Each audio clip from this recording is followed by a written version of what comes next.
So alternating current is the current whose magnitude and polarity keeps on changing with respect to time.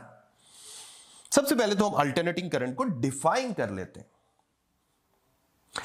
अब मैं alternating current का concept circuit को देखते हुए आपको समझाता हूं ताकि आपके जहन में यह कॉन्सेप्ट क्लियर फिट हो जाए।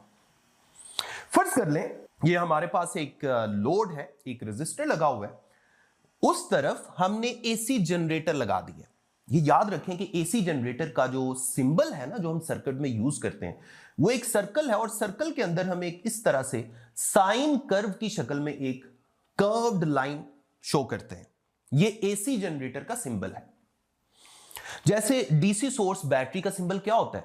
एक बड़ी लाइन और एक छोटी लाइन। बड़ी लाइन पॉजिटिव को शो करती है, छोटी लाइन नेगेटिव को शो करती है। लेकिन एसी जनरेटर का सिंबल ये है जो आप इस वक्त देख रहे हैं।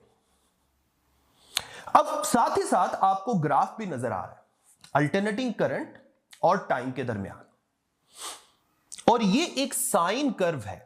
साइन कर्व से मुझे याद आया, आपको याद है हमने चैप्टर 15 में जब एसी जनरेटर पढ़ा था तो हमने ईएमएफ और करंट का फॉर्मूला भी लिखा था। आज मैं यही फॉर्मूले दोबारा डायरेक्ट लिख लेता हूं। ईएमएफ की बजाय हम वोल्टेज का वर्ड यूज कर लेते हैं। मैं कहता हूं जी alternating voltage V is equal to V naught sine of theta.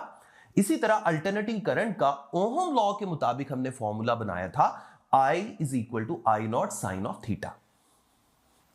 अब ये जो ग्राफ आप देख रहे हैं ना, ये इसी साइन फंक्शन का ग्राफ है।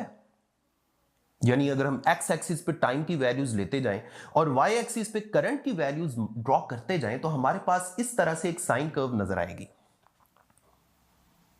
अब आप गौर करें, आपको 0 से हाफ टाइम पीरियड तक यानी T/2 तक पॉजिटिव हाफ साइकिल नजर आ रहा है, और T/2 से अगले पूरे टाइम तक यानी अगले सेकंड हाफ टाइम पीरियड के लिए आपको नेगेटिव हाफ साइकिल नजर आ रहा है।